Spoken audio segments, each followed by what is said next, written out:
नमः संस्कृताय। मित्रों, आज जो है हम संस्कृत में जो है वर्ड, ठीक, जो वर्ड के बारे मतलब जो है वर्ड के बारे में बात करेंगे। जो है संस्कृत में कितने जो है वर्ड होते हैं, कितने प्रकार के होते हैं, इसके बारे में बताएंगे। ठीक है, तो जो है संस्कृत में जो है कितने वर्ड होते हैं, पहले तो हम जो है वर्ड के बारे में जानेंगे। जो वर्ड किसे कहते हैं या जो अक्षर किसे कहते हैं। ठीक है, हाँ, तो देखेंगे यहाँ पे लिखा वर्ड। ठीक है, वर्ड माने जो है, देखिए, वर्ड माने अक्षर होता है और अक्षर माने भी वर्ड होता है। ठीक है, बात समझ आ रही। मतलब जो है वर्ड, मतलब जो वर्ड माने अक्षर होता है और अक्षर माने भी वर्ड होता है। ठीक है, अब देखेंगे, देखिए लिखा वर्ड का अर्थ है अक्षर अथवा ध्वनि। ठीक है, मतलब वर्ड का अर्थ है अक्षर अथवा ध्वनि। मुख से निकली हुई उस छोटी से छोटी ध्वनि को वर्ड कहते हैं जिसका विभाग ना हो सके। ठीक है, मतलब जो है मुख से निकली हुई उस छोटी से छोटी ध्वनि को वर्ड कहते हैं जिसका विभाग ना हो, जिसका खंड ना हो सके। ठीक है, जैसे देखिए, जैसे आ, मतलब आ क्या हो गया, एक वर्ड हो गया, या जो एक अक्षर हो गया, या जो ध्वनि हो गई। ठीक है, मतलब जो ध्वनि को ही एकल अक्षर कहते हैं। ठीक है, उसके बाद लिखा ई, ये क्या है, एक जो है मतलब जो वर्ड है ऊ। उसके बाद क च ट, ठीक है, ये सब क्या है, ये सब जो अक्षर हो गए। ठीक है, मतलब जो अक्षर हो गए।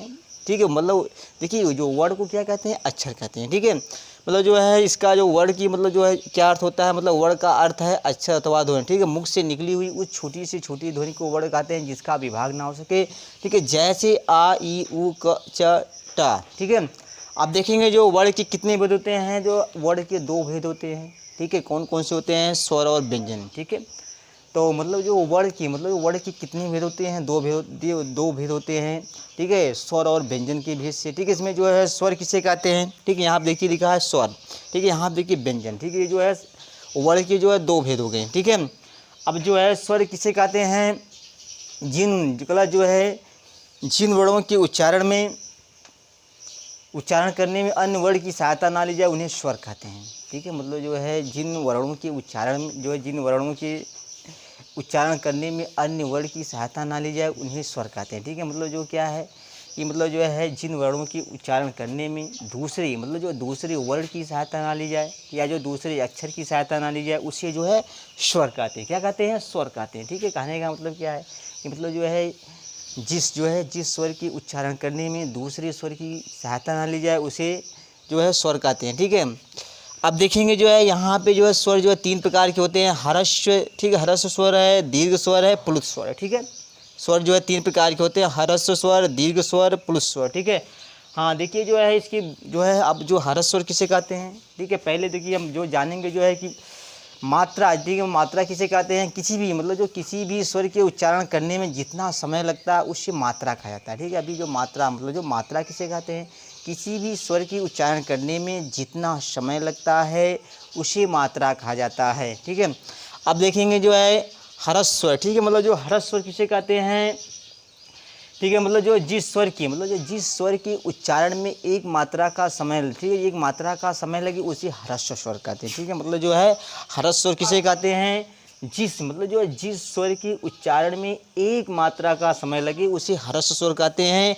इनकी संख्या जो 5 होती है, आ ई उ री री। ठीक है, जो हर्ष स्वर हो गए। ठीक है, इनकी जो संख्या कितनी होती है, 5 होती है। ठीक है, जैसे आ ई उ री। ठीक है, अब उसके बाद आते हैं जो है नंबर 2 पे आते हैं जो दीर्घ स्वर। ठीक है, जो दीर्घ स्वर किसे कहते हैं, जिस स्वर के उच्चारण में 2 मात्रा का समय लगे।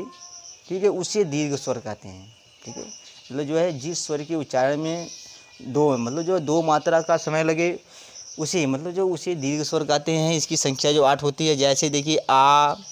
ठीक है, इसकी संख्या देखिए जो है 8 होती है। अब देखिए जो है जो दीर्घ स्वर कितने होते हैं, 8 होते हैं। ठीक है, आ ई उ री ए आई ओ औ। ठीक है, जो है ये कौन से स्वर हो गए, दीर्घ स्वर हो गए। ठीक है, इनकी संख्या कितनी होती है, 8 होती है। ठीक है, ये बात समझा गई। मतलब जो दीर्घ स्वर कितने गाते हैं।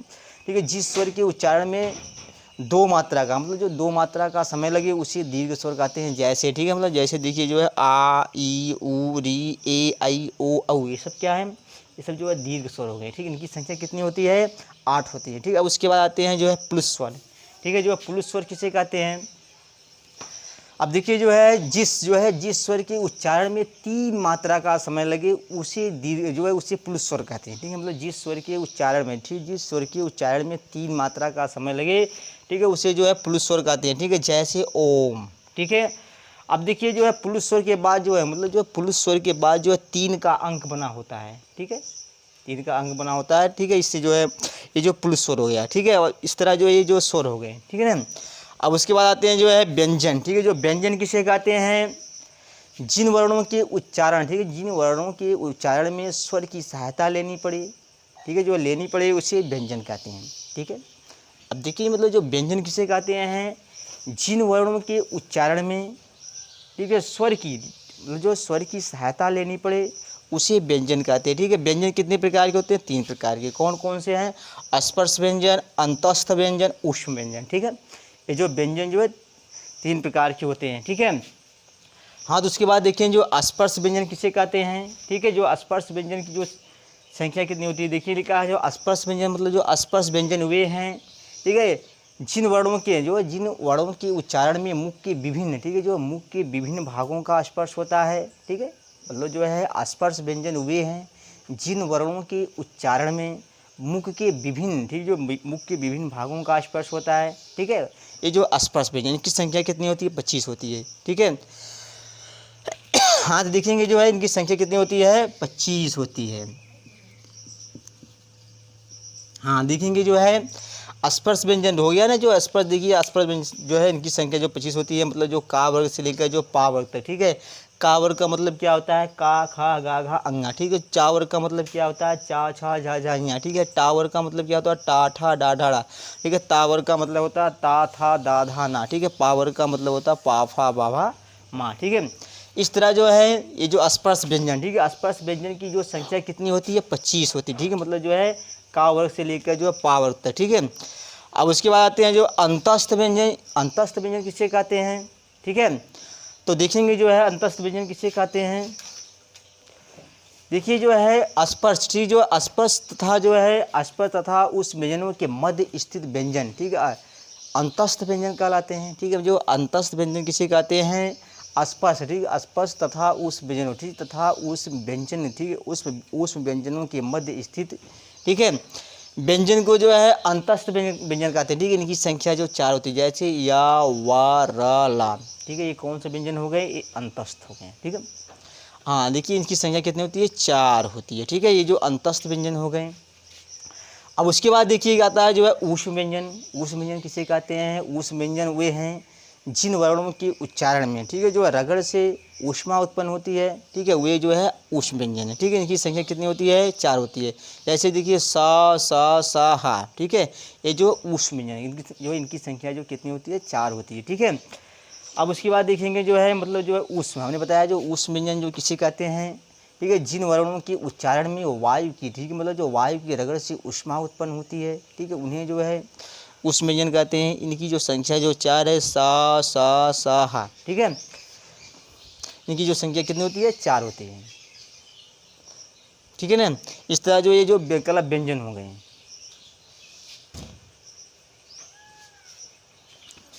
जो संयुक्त अक्षर किसे कहते हैं, ठीक है। अब इसके बारे में बताएंगे जो संयुक्त अक्षर किसे कहते हैं। तो जो है 2 अक्षरों की, मतलब जो 2 अक्षरों की योग से बनने वाले अक्षर को, ठीक है, जो बनने वाले वर्ण को संयुक्त अक्षर कहा है, जो असंयुक्त अक्षर कहते हैं, ठीक है। देखिए कहने का मतलब क्या, जो संयुक्त अक्षर किसे कहते हैं, 2 मतलब जो है 2 अक्षरों की योग से बनने वाले, ठीक, जो बनने वाले अक्षर को, ठीक, जो बनने वाले जो है वर्ण या जो बनने वाले अक्षर संयुक्त व्यंजन कहलाते हैं। जैसे का और सा, ये जो मिलकर क्या हो गया, अच्छा, ठीक है। उसके बाद जो ता रा, दोनों मिलकर क्या हो गया, त्रा, ठीक है। उसके बाद जा या, ठीक है, ये दोनों मिलकर क्या हो गया, जो ज्ञा, ठीक है। ये जो निकला जो 3 क्या हो गए, जो संयुक्त अक्षर हो गए, ठीक है। अब उसके बाद देखेंगे, देखिए जो संस्कृत में जो है स्वर और व्यंजन की अतिरिक्त, ठीक है, मतलब जो स्वर और व्यंजन की अतिरिक्त निम्न 4 वर्णों का प्रयोग भी संस्कृत भाषा में होता है, ठीक है। इन्हें अयोगवाह कहा जाता है, ठीक है। हमने क्या बताया कि जो है स्वर, ठीक है, स्वर और व्यंजन की अतिरिक्त निम्न 4 वर्णों का, ठीक है, निम्न 4 वर्णों का, ठीक है, निम्न 4 वर्णों का प्रयोग भी संस्कृत भाषा में होता है। इन्हें, ठीक, इन्हें जो है अयोगवाह कहते हैं, ठीक है। देखिए जो 4 वर्ण कौन कौन से हो गए, अनुस्वार हो गया, विसर्ग हो गया, जीवामूली, उसके बाद है उपधमानी, ठीक है। ये क्या हो गई, मतलब ये जो है अयोगवाह हो गए, ठीक है। कभी कभी जो परीक्षा में पूछता है कि अयोगवाह कितने हैं, ठीक, तो बताएंगे जो 4 हैं। कौन कौन से, अनुस्वार, विसर्ग, जीवामूली, उपधमानी, ठीक है। ये जो क्या हुए मतलब जो है ये अयोगवाह हो गए, ठीक है। हाँ देखिए जो है तब ये इसका क्या होता है, देखिए मतलब जो है अयोगवाह में देखिए पहले आता है जो है अनुस्वार, ठीक है। अनुस्वार किसे कहते हैं,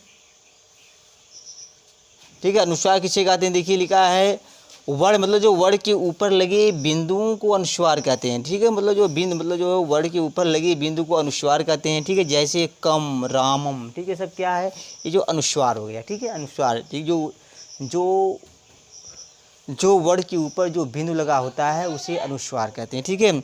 अब उसके बाद देखिए जो विसर्ग किसे कहते हैं, स्वर के आगे लगने वाले दो बिंदुओं को विसर्ग कहते हैं, ठीक, क्या कहते हैं, विसर्ग कहते हैं। जैसे जो देखिए लिखा है प्रातः, ठीक है। यहाँ पे जो देखिए लिखा है जैसे, ठीक है, मतलब जो है जैसे, ठीक है, जैसे अतः, ठीक है, उसके बाद प्रातः, ठीक है।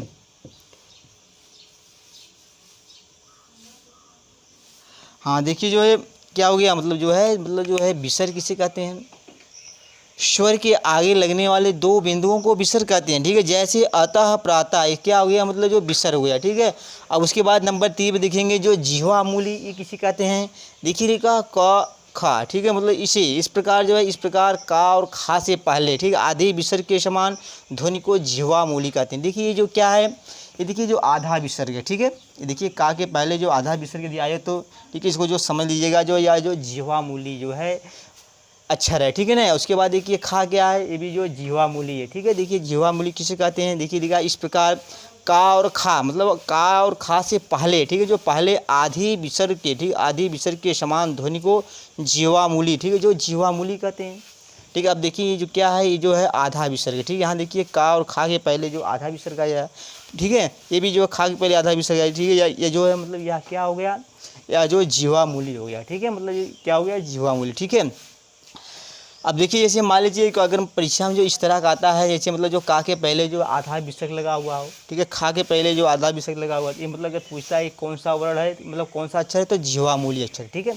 अब उसके बाद चलते हैं उपधमानी, ठीक है। जो उपधमानी किसे कहते हैं, देखिए लिखा है पा और फा, इस प्रकार पा और फा से पहले आधी विसर्ग की मतलब जो आधे विसर्ग के समान ध्वनि को उपधमानी कहते हैं, ठीक है। मतलब वही जो नियम इसमें भी है, मतलब जो पा और फा, ठीक है, इस प्रकार पा और फा से पहले, ठीक है, पहले जो है पहले आधी विसर्ग की जो आधी विसर्ग के समान ध्वनि को उपधमानी कहते हैं। देखिए यहाँ पे देखिए लिखा है पा और फा के पहले जो है आधा विसर्ग है, ठीक है। देखिए जो आधा है, ठीक है, ये भी जो आधा मतलब जो विसर्ग निशान है, ठीक है ना। तो जो है पा और मतलब जो पा के पहले जो आधा विसर्ग आया, यहाँ पे देखिए फा के पहले आधा विसर्ग आया, ठीक है। इसलिए जो या कौन सा जो है वर्ण हो गया, या जो उपधमानी हो गया, ठीक है।